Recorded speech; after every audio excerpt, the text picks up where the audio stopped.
Question number 1, page number 202. Rajesh, Rakesh and Mahesh were equal partners on 31st March 2019. मतलब 3 partners है, राजेश, राकेश और महेश तीनों equal partners है, यानी जो भी प्रॉफिट या लॉस आएगा वो दोनों तीनों पार्टनर में इक्वली डिवाइड हो जाएगा.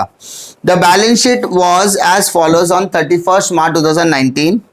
The balance sheet is given. क्या दिया देखो, कैपिटल अकाउंट कैपिटल के क्रेडिट साइड में जाएगा, सेंट्री क्रेडिटर लायबिलिटी का ही पार्ट है, bills paper liability, bank loan liability. Assets की बात करेंगे तो लैंड बिल्डिंग फर्नीचर डेटा स्टॉक सारे एसेट्स. कैश अकाउंट भी एसेट में डालेंगे, अगर कैश के ऊपर कोई एडजस्टमेंट रहेगा तो हम लोग अकाउंट बनाएंगे, अदरवाइज रहने दो. Mister Rajesh died on 30th June 2019. मतलब मिस्टर राजेश की आकस्मिक डेथ हो चुकी है, यानी मर चुके हैं. अब मरने के बाद, डेथ होने के बाद उनके अकाउंटिंग ट्रीटमेंट करके बाकी के दोनों पार्टनर्स अपना बिजनेस कंटिन्यू करेंगे. तो यहाँ पे जिसकी डेथ हो चुकी है उस पर आप स्पेशल मार्क करो ताकि याद रहेगा कि भाई राजेश भैया चले गए हैं हमारे. आगे first, furniture was to be adjusted to its market price of 3,40,000. तो बेटा फर्नीचर पे कीजिए tick mark. Land and building was depreciated by 10%. Land and building पर भी कीजिए tick mark. Provide RDD at the rate of 5% on debtors, उस पर भी कीजिए tick mark. And the profit up to the date of death, मतलब जब तक राजेश की डेथ नहीं हुई थी तब तक का profit is to be calculated on the basis of last year profit which was 1,80,000. मतलब जब तक राजेश की डेथ नहीं हुई थी उसके पहले तक का हमने प्रॉफिट कैलकुलेट किया था, और एज पर दैट हमारा प्रॉफिट आया था 1,80,000. कितना आया था बेटा? 1,80,000. समझने वाली बात है. The profit up to the date of death of the Mr. Rajesh is to be calculated on the basis of last year profit which was 1,80,000. पिछले साल के प्रॉफिट के बेसिस पर हमने प्रॉफिट कैलकुलेट किया था 1,80,000. ये प्रॉफिट उनके डेथ तक ही था. तो इसको हम डालेंगे profit and loss suspense account में डालेंगे बेटा. कहां डालेंगे? प्रॉफिट एंड लॉस सस्पेंस, क्योंकि वो सस्पेंस में चल बसे. मिस्टर राजेश की डेथ हो गई तो वो 1,80,000. अब उनका बैलेंस शीट डेट देखो क्या दिया है, 31st March है ना, और उनकी डेथ हुई है जून में. तो मार्च के बाद देखो अप्रैल पूरा, मई पूरा और जून की 30 जून को गया है. तो पूरा 3 महीना, कितना महीना? 3 months. तो मल्टीप्लाइड बाय 3 months, तो 3 months मतलब 3/12. 3/12. 4 महीना होता 4/12. 5 महीने तो 5/12. 6 months है तो 6/12. 8 month है तो 8/12. तो 12 करने का इंटू राजेश का प्रॉफिट शेयरिंग रेशियो क्या है? 1/3.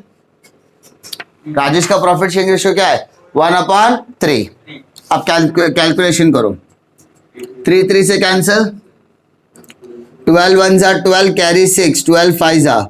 तो यानी मेरा profit and loss suspense account कितना आ गया? 15,000.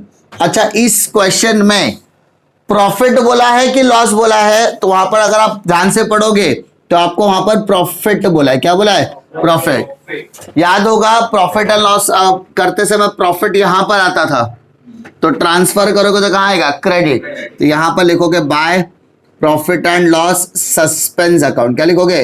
Profit and loss suspense account. अरे तकलीफ. और राजेश का कितना है? 15,000. किसका कितना आया? 15. वापस बता रहा हूं, profit and loss suspense account है. इसका कैलकुलेशन 1,80,000 इंटू 3 months. 3 months मतलब 3 महीने में भाई साहब के डेथ हो गए. बैलेंस शीट बनने के बाद 1/3 उसका रेशियो है. कैलकुलेट करके 15,000. तो जैसे आपका प्रॉफिट एंड लॉस सस्पेंस, आपको एंट्री पास करनी है profit and loss suspense account debit. Profit and loss suspense account debit to किसका पैसा? ये है राजेश का. तो राजेश कैपिटल अकाउंट कितना? 15,000. तो राजेश कैपिटल में आपने प्रॉफिट एंड लॉस सस्पेंस लिख दिया ना. तो अभी आप प्रॉफिट एंड सस्पेंस अकाउंट बनाते हो क्या? नहीं बना रहे हो. तो ये डेबिट में कि क्रेडिट में?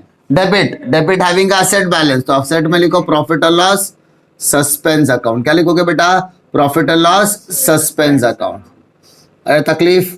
वापस बोल रहा हूं, जब तक राजेश की डेथ नहीं हुई थी तब तक का उसका कैलकुलेटेड प्रॉफिट 1,80,000 है, तो 1,80,000 इंटू 3 मंथ्स मतलब 3 महीना। बैलेंस शीट डेट से लेके जब तक उसकी डेथ नहीं हुई तब तक 3 महीने का टाइम पीरियड है, 31 मार्च से लेके 30 जून। मल्टीप्लाइड बाय 1/3 उसका रेशियो हो गया 1/3, कैलकुलेशन करके 15,000, तो इसको बोलेंगे प्रॉफिट और सस्पेंस, क्योंकि ये प्रॉफिट बोल रहा है। प्रॉफिट बोले तो प्रॉफिट और suspense account debit to Rajesh capital. Rajesh capital के क्रेडिट में बाय सस्पेंस अकाउंट लिख दिया ना। अभी इसका सेकेंड इफेक्ट डाले के डेबिट बोला, तो डेबिट मतलब असेट, डेबिट मतलब असेट, सिंपल।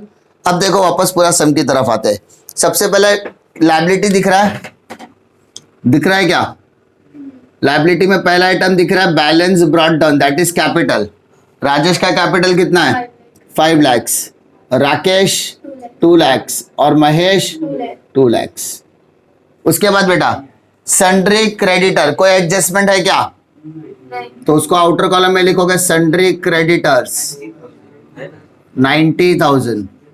उसके बाद बिल्स पेबल पे कोई एडजस्टमेंट नहीं है, सीधा सीधा outer column bills payable amount 60,000। और लास्ट बैंक लोन पर भी कोई एडजस्टमेंट नहीं दिया है, तो सीधा सीधा आउटर कॉलम 1,50,000। तकलीफ? जिस पर एडजस्टमेंट नहीं है उसको मैंने लायबिलिटी के सीधा आउटर कॉलम में डाल दिया। अब आ जाओ असेट पे। असेट में पहला आइटम दिया लैंड एंड बिल्डिंग, एडजस्टमेंट है इसलिए उसको इनर कॉलम में डालो 4 lakhs। नेक्स्ट आइटम फर्नीचर पे भी टिक मार्क है, कितना अमाउंट है? 3 lakhs। डेटर्स पर भी टिक मार्क, कितना अमाउंट? 3 lakhs। स्टॉक पर वैल्यू दिया है क्या? नहीं, स्टॉक पर कोई एडजस्टमेंट नहीं है ना, आउटर में डालो 1 lakh। और लास्ट कैश, कैश के बारे में कोई भी एडजस्टमेंट दिया नहीं है बेटा, हम लोगों ने पढ़ा कैश के बारे में कोई भी एडजस्टमेंट दिया नहीं है, इसलिए उसको आउटर में डाल दिया। क्लियर? बैलेंस शीट पूरा का पूरा पहले क्या किया? ट्रांसफर। सेम ट्रांसफर हम लोग एडमिशन पे भी करते थे, रिटायरमेंट पे भी करते थे, डेथ में भी सेम करना है। जिस पर टिक मार्क है उसको इनर में डाला, जिस पर टिक मार्क नहीं है उसको आउटर में डाल दिया। अब क्या करना है? एडजस्टमेंट। एडजस्टमेंट में पहला बोला furniture to be adjusted in the market price of 3,40,000। Furniture को 3,40,000 के मार्केट प्राइस पर करना है एडजस्ट। तो आपका इनर वैल्यू कितना था? 3 लाख। आउटर वैल्यू कितना है? 3,40,000। तो बेटा दोनों का वैल्यू बढ़ गया ना, तो वैल्यू बढ़ गया तो उसको क्या बोलेंगे? अप्रिसिएशन। क्या बोलेंगे? कितना? 40,000। अरे तकलीफ, आपका पुराना वैल्यू कितना है? 3 लाख और नया वैल्यू कितना? 3,40,000। तो 40,000 वैल्यू बढ़ गया। तो सेकेंड इफेक्ट कहाँ डालना है बेटा? असेट की वैल्यू कम होती है तो डेबिट में लिखते हो, असेट की वैल्यू अगर बढ़ती है तो कहाँ लिखने का? क्रेडिट। फायदा है, असेट की वैल्यू बढ़ गया तो क्या लिखोगे? अप्रिसिएशन। तो बाय फर्नीचर कितना अमाउंट लिखोगे? 40,000। जितना वैल्यू बढ़ गया उतना लिखने का। क्लियर? 40,000 से वैल्यू बढ़ गया। Land and building to be depreciated, बेटा डेप्रिशिएटेड बोला, depreciated at the rate of 10%। तो 40,000 रुपए का डेप्रिसिएशन हो गया, तो नया वैल्यू बेटा 3,60,000 होगा क्या? 4 लाख का 10% कितना होगा? 40,000। एक जीरो हटा दो, एक जीरो हटाने का 3,60,000। अभी वैल्यू बढ़ गया कि कम हो गया? कम हो गया। वैल्यू कम हो गया तो प्रॉफिट या लॉस? लॉस। तो डेबिट में लिखोगे लैंड एंड बिल्डिंग, कितना अमाउंट है? 40,000। कोई तकलीफ? एक और RDD eight the rate of 5% on debtor. RDD eight the rate of 5%। बड़ा 3 लाख का एक जीरो हटाओ 30,000, 10% 30,000 हो गया, तो 5% कितना होगा? 15,000। तो माइनस करके 2,85,000 आ गया। अब वैल्यू बढ़ गया या कम हो गया? कम हो गया। तो डेबिट साइड 2 डेटर्स 15,000। कोई तकलीफ? सिंपल, कोई था ही नहीं मगजमारी। चौथा एडजस्टमेंट प्रॉफिट वाला पार्ट हम लोगों ने पहले ही कर दिया क्योंकि ये नया एडजस्टमेंट था। क्या बोला था? 1,80,000 अमाउंट था, 3 मंथ्स के लिए up to the date of कितने, कब मरे? तो 3 महीना, 30 जून बोला है, तो 31 मार्च से लेके 30 जून मतलब 3 महीने का डेट होता है। और 1/3 मतलब उसका रेशियो लेने का 15,000 प्रॉफिट आ गया। 15,000 प्रॉफिट मतलब entry profit and loss suspense account debit to Rajesh capital. Rajesh capital के क्रेडिट में प्रॉफिट एंड लॉस सस्पेंस लिख दिया और profit and loss suspense account के डेबिट में राजेश। तो profit and loss suspense account तो बना नहीं रहे, नहीं अगर बनाते तो भी वो असेट में ही ट्रांसफर होता था। क्लियर, सब कुछ हो गया। अब क्या करना है, टैली। मतलब समझ लो मेरे को सम कुछ भी नहीं आता, अगर मुझे कुछ भी सम नहीं आता मैं ट्रांसफर करता, एप्रिसिएशन डेप्रिसिएशन करता तो भी मेरा सम हो जाता, ये एडजस्टमेंट छोड़ के भी। यानी आप पास होना आसान है, सिर्फ ठानना पड़ेगा कि कर सकते हैं हम लोग। क्लियर। अब देखो यहाँ पर टैली करने की बात आएगी तो देखो यहाँ पर डेबिट वाला टोटल बढ़ा है बेटा 40 + 15, तो 55,000 आपका डेबिट में बढ़ा है। सेम अब 55,000 डेबिट में लिख, तो यहाँ पर आपको 15,000 रुपया क्रेडिट में आएगा।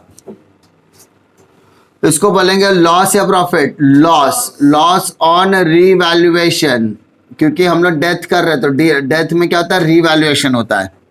3 पार्टनर है बेटा, राजेश, दूसरा पार्टनर राकेश और तीसरा पार्टनर महेश।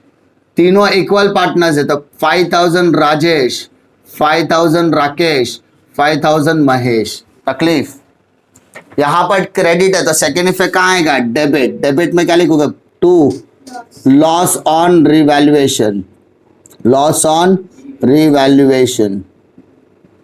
5,000 राजेश, 5,000 राकेश, 5,000 महेश।